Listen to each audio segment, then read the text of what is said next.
Donald Trump is pushing Indiana to do redistricting because he desperately needs the 2 seats or so they think they can take out of Indiana. But his latest rant against Tim Walz of all people might have actually doomed that effort for him. It's a very strange story, but buckle up for this. So Trump called Governor Tim Walz the R word. It's every right winger's favorite word these days for some reason I'll never understand. And one Republican in Indiana apparently decided that's the line I don't like. It's the straw that broke the Republicans' back. This is Indiana State Senator Michael Bohacek. He said, many of you have asked my position on redistricting. I have been an unapologetic advocate for people with intellectual disabilities since the birth of my second daughter. Those of you that don't know me or my family might not know that my daughter has Down syndrome. This is not the first time our president has used these insulting and derogatory references, and his choice of words have consequences. So he says, I will be voting no on redistricting. Perhaps he can use the next 10 months to convince voters that his policies and behavior deserve a congressional majority, which, like in the context of MAGA and all that, feels like such an aggressive thing to say, but it is the most reasonable thing to say. Maybe instead of trying to just rig things so that you remain in power, why don't you actually do good things or talk to your voters? And so I agree with the state senator right there. Now, despite that, it's a great reason to regret using the R word in reference to Tim Walz. Evidently, he doesn't actually regret it. He was asked on Air Force One by a reporter who said, you mentioned Tim Walz and you called him what many Americans do find an offensive word, the R word. Do you stand by that claim of calling him that word? And Trump says, yeah, I think that there's something wrong with him. Absolutely. Sure. You have a problem with that? You know what? I think there's something wrong with him. And he remains just absolute trash, absolute garbage. He's just a gross, gross person. I hate him. I hate everybody who thinks that the most important battle to engage in 2025 is, how dare you expect me to not say this word?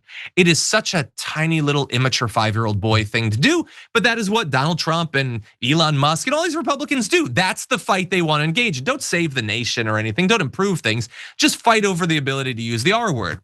And I love that that might have turned a vote against him, JR, and he might not get his redistricting thanks to that. What do you think? What's this guy's name again? Sorry, this. That's Michael Bohacek. Michael Bohacek. Okay, Mike. Principled stance, right? Suddenly he's so principled. He's talking about how Donald Trump did this, and now because it affects his family and his daughter, now he's willing to vote against him on redistricting. Yeah. And then going on to admit what this redistricting fight is actually all about. It's about having the lack of any kind of principles or any kind of agenda or anything that actually does anything that American people would actually like to benefit their lives that they pay for. Suddenly he understands that he's just trying to redistrict because he can't convince anyone to vote for him. Did Mike know all this stuff before when he's kissing Donald Trump's ass? Did Mike know and follow all this when Donald Trump was saying other things, which Mike said is the problem, that this isn't the first time he's gone after folks? So why is it that the last 800 times he went after people, Mike was cool with it? Until it's his daughter now. And somehow redistricting wasn't a problem for the basis of having no agenda.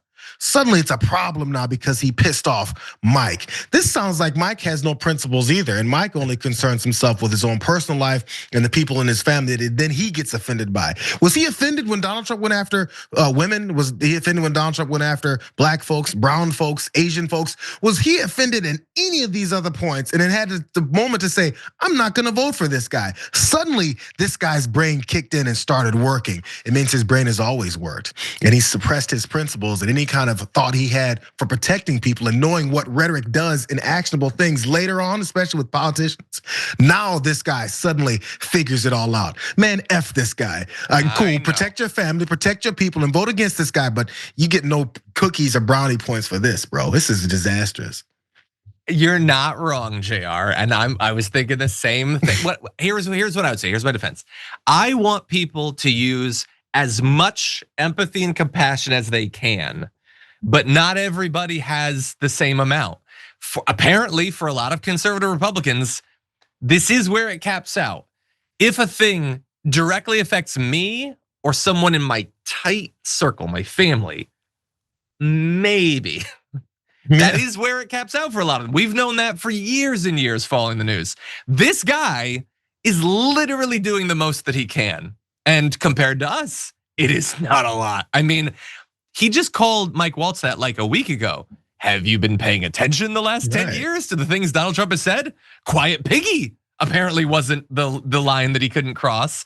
But anyway, I'll still take it. I don't want the redistricting. Right, John, I get it. I get it because you need some assistance from the people who keep kissing his ass. I just have a little bit of a principle before it finally attacks you. I agree. You're not